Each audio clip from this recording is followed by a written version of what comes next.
Hello, how are my babies? My divinities, welcome, welcome. We're just gonna dive straight in, guys. We're gonna dive straight in. What is the energy? Okay, we start off with Firesider. It says, dwell in the medicine that exists to protect the spirit. And we've got grieving. This one says, the chambers of your mourning are surrounded by nothingness, emptiness waiting to be seen. And then we've got harvest moon.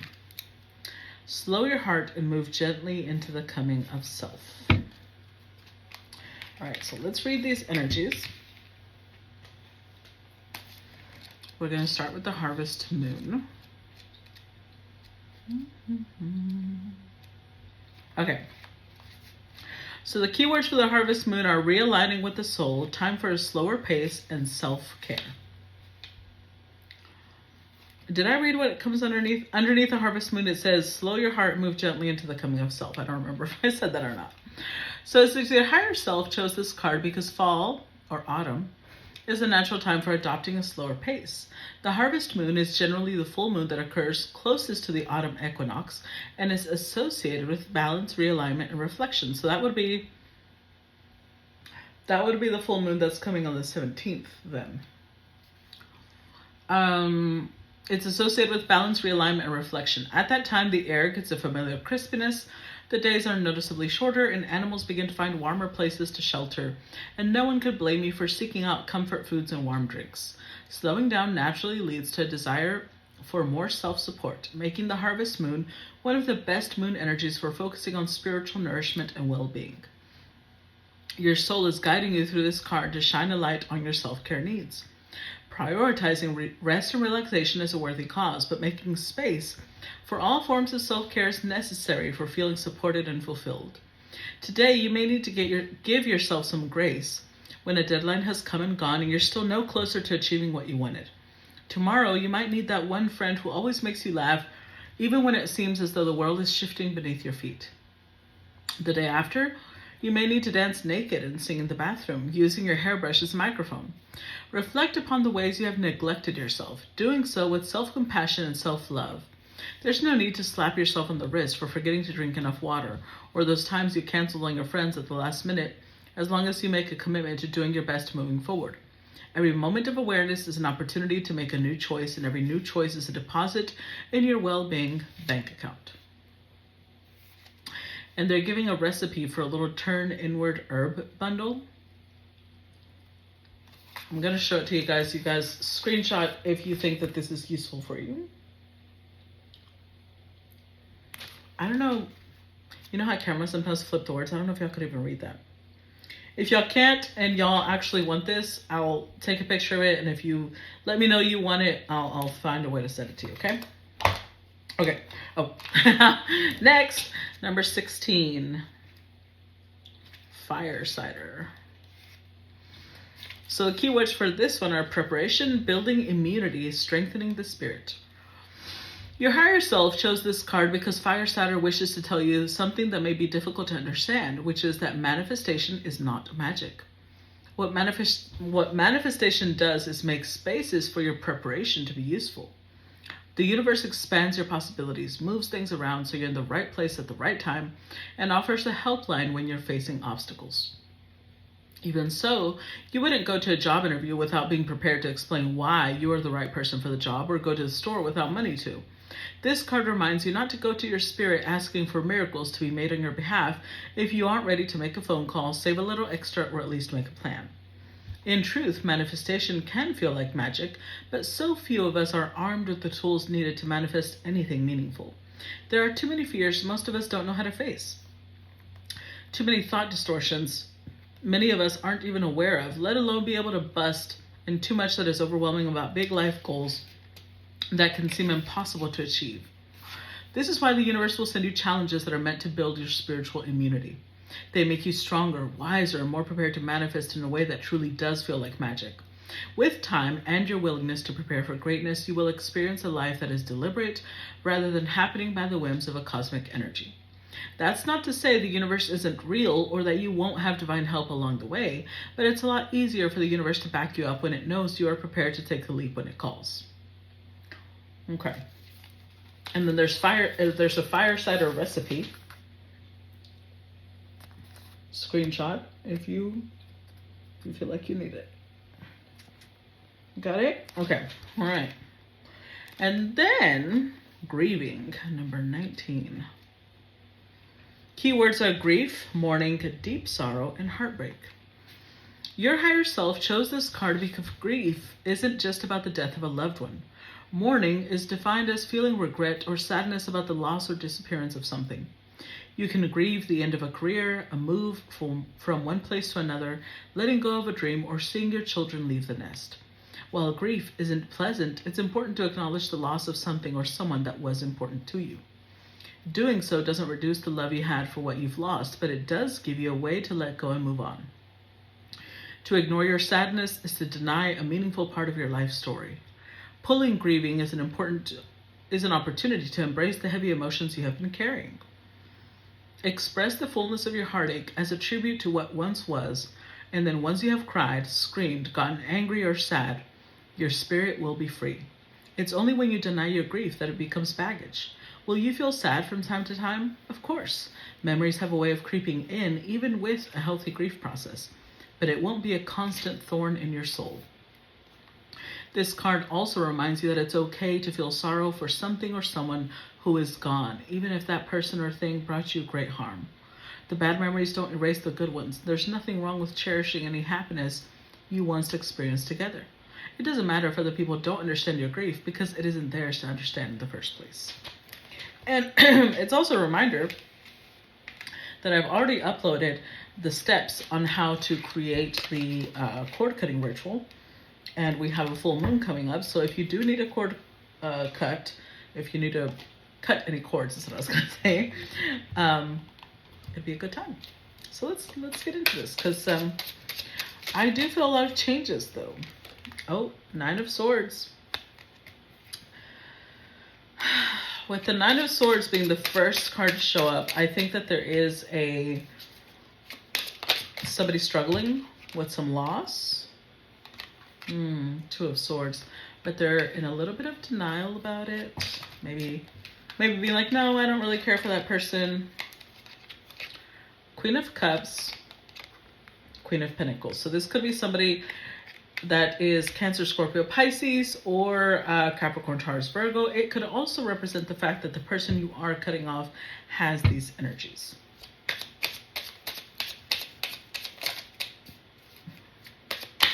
I also want to mention the fact that if you are, before I flip this one over, if you are somebody who has heavy water and earth, you may be in the 9 of Swords because you feel like it's cruel to cut people off or to let someone go when you still love this person and you know they still love you, but they're doing great harm and being in your life in some way, and you know that it's better to let them go. I know how difficult that is.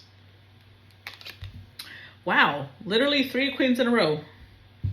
Queen of Cups, Queen of Pentacles, Queen of Wands. And then we're going to do one row at a time. Overall energy is the Hanged Man. The queen that's missing is the Queen of Swords. So somebody here does know, with Queen of Wands, they know their value. They know that they deserve better. But the fact that the Queen of Swords is missing tells me that they're still struggling in letting someone else know, or in being firm about, I have to cut this person out. It's what's stressing them out. Clarify 9 of Swords.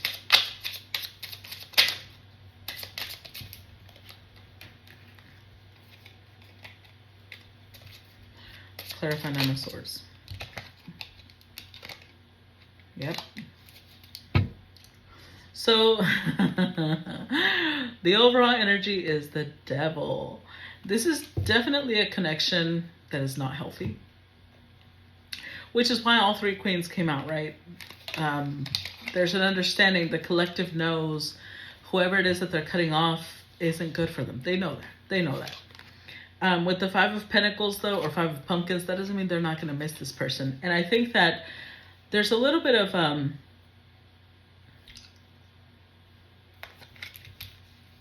I had several downloads this past few days. And one of the downloads I got is that this is a cycle that's going to keep coming up over and over.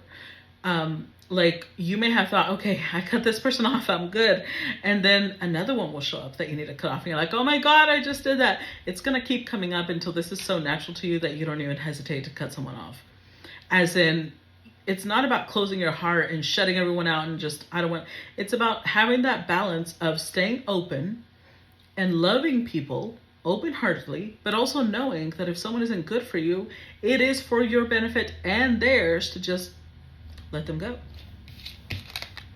Ten of Swords. Because this is a collective that really struggles to cut people off. With the Seven of Cups, they tend to, this collective, and so that includes myself, right? I'm not just calling you guys out. I'm going to say we may tend to idealize people. So I know, for example, with me, I have a Libra sun, I'm Pisces dominant, and I have a lot of Scorpio. So the Scorpio makes me really loyal to people I love. The Pisces makes me look, it's really optimistic. It makes me look at the best part of them.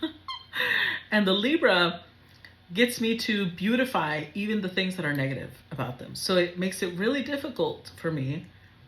I need to stop saying that because I'm manifesting that. In the past, it would make it difficult for me to pinpoint why it was best for me to cut someone out, for why it was best to let them go. At the Ace of Wands, though,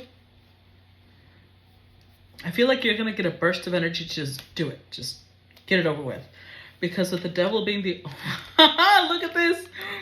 Look where the other Queen is. Underneath the Devil. Queen of Bats, which is the Queen of Swords. So, okay. There's a wound here that needs to heal. You know, we're all about wounds. We're all about growth and improving ourselves. It's connected to the Devil because it tells me that you have somebody in your history, possibly feminine energy, doesn't have to be, but someone that would cut people off and you saw them like they were mean. So you're still in that energy where you think, if I behave this way, I am turning into that person. I'm turning into a bitch, and you're not. Or if you're a man, you know, you feel like you're turning into an asshole. You're not. Sorry if I have Two of Swords. But you do need to heal that wound.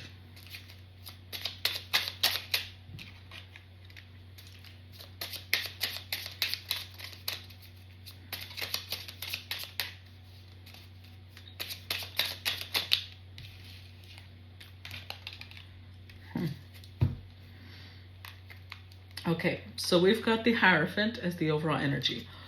For some of you, the Hierophant could represent the fact that this is somebody you were married to. And if it's not someone you were married to, it's someone that you really look up to. Maybe they were a mentor once upon a time. Maybe they were a teacher. Maybe they're like your priest, your rabbi. Whatever it is, or you were their teacher. Either way, you're indecisive because the Two of Swords is indecisiveness, right? What is it you're indecisive about? We've got the Nine of Wands, which is the Nine of Imps. The Ten of Ghosts, which is the Ten of Cups. The Six of Ghosts, which is the Six of Cups. And the Fool.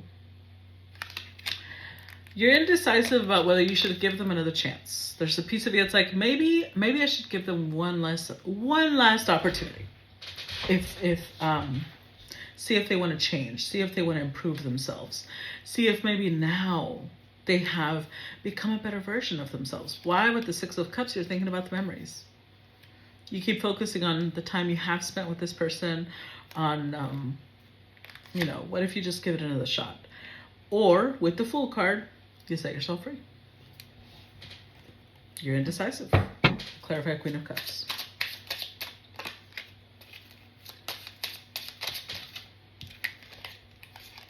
Oh, yeah. So overall energy, we have the Knight of Bats, which is the Knight of Swords.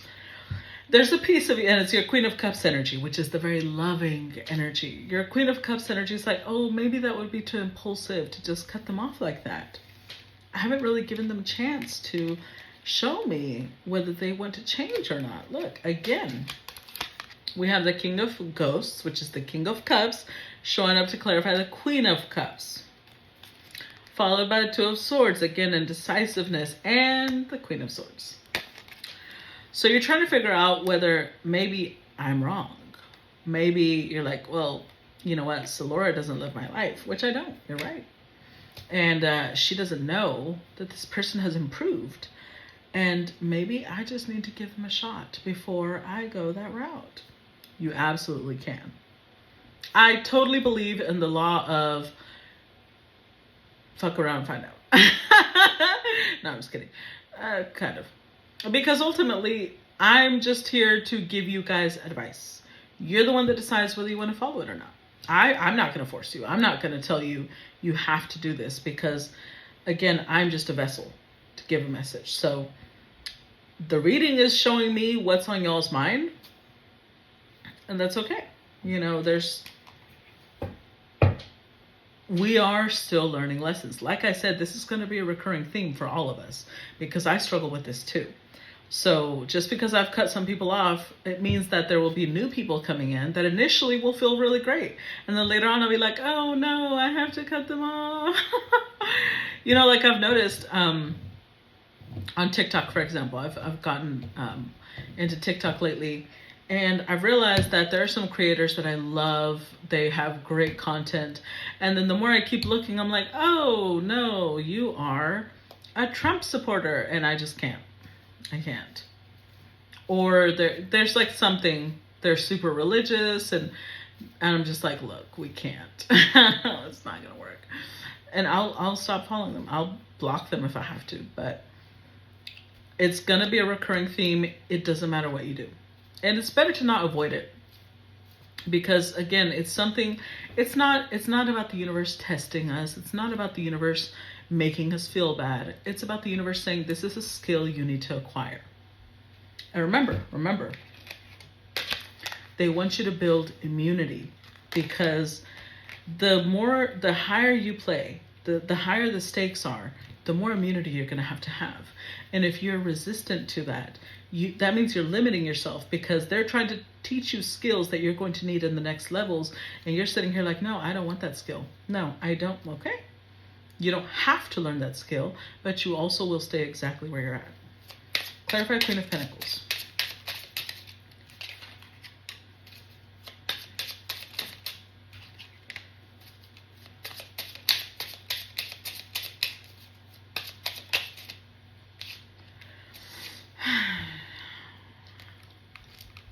Overall energy, the Magician.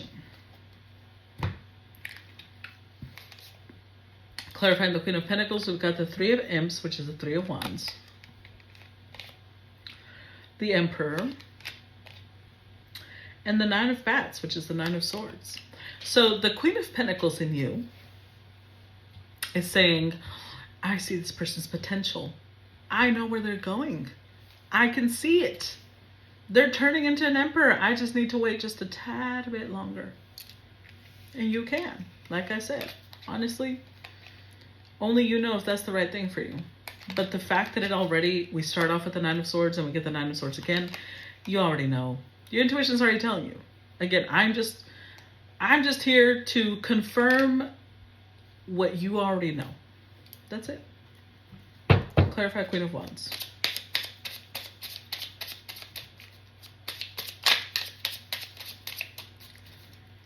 Clarify the Queen of Wands.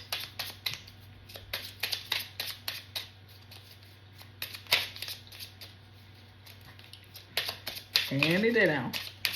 There we go. Clarify Queen of Wands.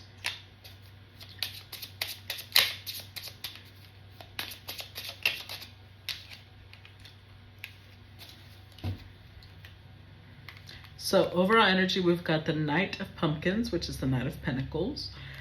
So the Queen of Wands says long term, well, let's focus on the Queen of Wands first. So the Queen of Wands is like, I don't have to accept, mistreatment. I don't have to accept being second best. However, with the Knight of Pumpkins, she's like, well, long term though, as long as I stay friends with this person, as long as I'm still involved with them and just follow their progress, we can work something out, right? Because remember, the overall energy was the Hanged Man. And look at what came out to clarify the Queen of Wands. The Hanged Man.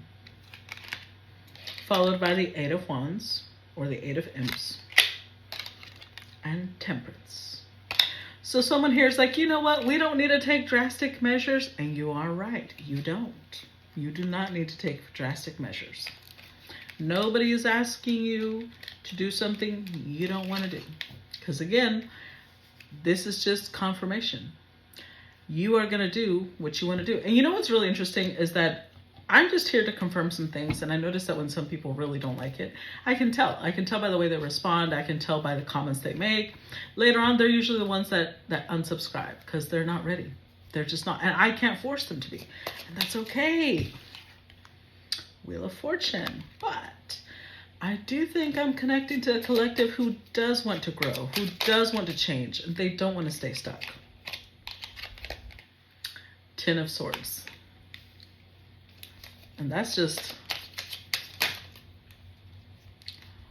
that has nothing to do with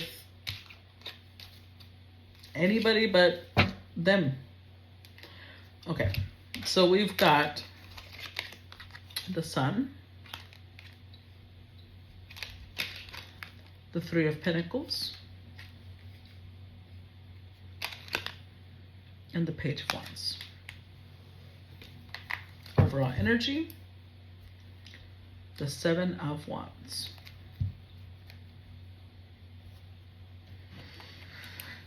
Like I said, this is going to be a recurring theme for us because the Seven of Wands indicates that the whole reason that this is a dilemma is because we are struggling to set boundaries. We are struggling to draw that line in the sand because we don't want to appear to the people that we care about. We don't want to appear like somebody who just doesn't care about them, somebody who just wants to lay the law down and be demanding. We are having issues stepping into that energy because maybe somebody in our life was like that. And we look at it like, that's so mean, not even giving people a chance. But I will tell you this. The way these cards came out, the Wheel of Fortune is somebody here. Because the way I see the Wheel of Fortune is a mix of things, right? Sometimes it does indicate a canon-like event that we cannot avoid, that it is just written in our blueprint. And other times, it makes me think of like the Ferris wheel. You could go up, or you could come down. It's up to you. And I feel like this one is like, well, for you to go up, something else has to go down. That's the way I see it right now. Because it's followed by the Ten of Swords. For you to grow, for you to move forward, something else has to end. Something else has to be snip, snip. Now with the Sun card, you already know what it is. The Sun card also indicates success. So whatever success you are aiming to achieve, it is on the other side of making these decisions. And it's going to be a consistent theme. It's almost like it's a good barometer to have. Because with the Wheel of Fortune here and the Sun, with the Ten of Swords in between them, it's almost like, okay, think of it like this. Like the universe is almost playing a game of hot and cold with you. You know that game of when someone has like their eyes are covered and they're like trying to figure something out and you're supposed to say you're getting warmer, you're getting warmer. Oh, no, you're getting colder. You're letting them know how close they are to something or how far away they are from something, right? That's what I feel here. I feel like the universe is doing that with you guys, with us. It's saying you will notice improvement when you're going in the right direction, and you will notice change, negative change, when you're going in the wrong direction. So whoever it is that you need to let go of, just try it. Do a temporary cutoff, as in you can always come back around, right? If you feel like that wasn't the right person to cut off, you cut this person off. Be decisive about it and see what happens. And if you start growing, that was the right decision to make. And if you regret it, obviously you'll take it back. But I feel like you need to test it out first. You need to let the person go and see what happens. Because the Three of Pentacles, I feel like there's something you're building. This is for people who are building. There are people who are growing. With the Page of Wands, a new energy is opening up, a new area. Because it's exploration. Let's see. Clarify the Wheel of Fortune. Clarify the Wheel of Fortune.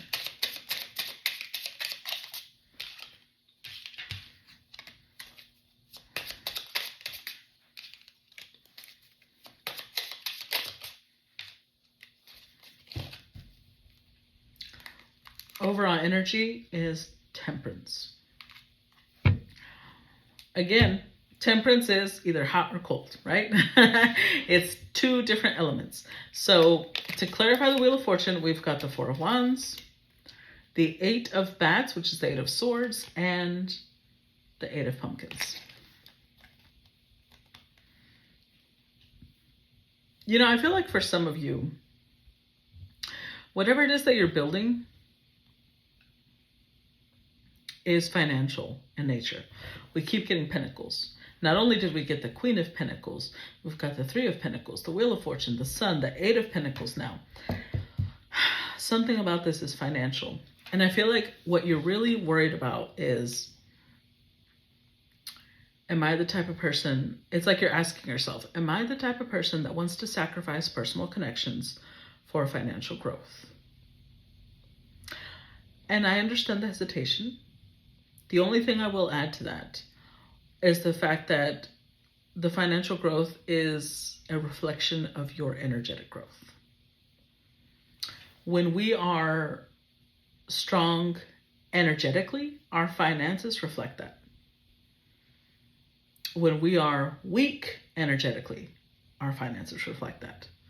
So if there's a specific person that when you cut them off, your finances grow, that lets you know that that person is actually draining your energy.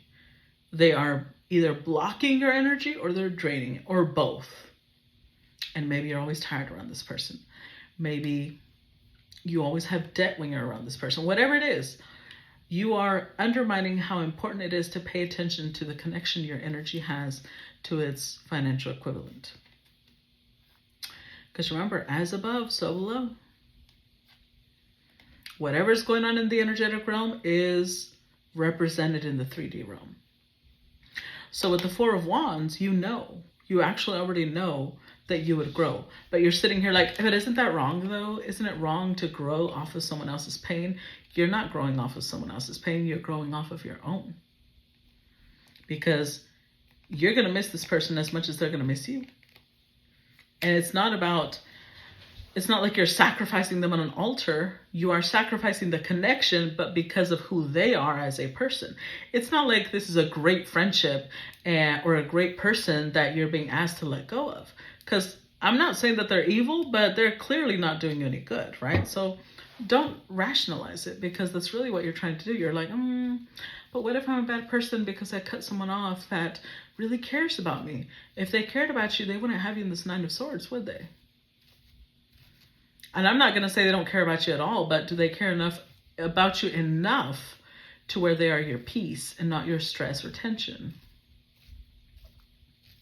So I'm going to stop part one here, actually. If you are on the $1 a month Patreon level, then I will see you on the other side. And if not, then hopefully you'll watch it eventually.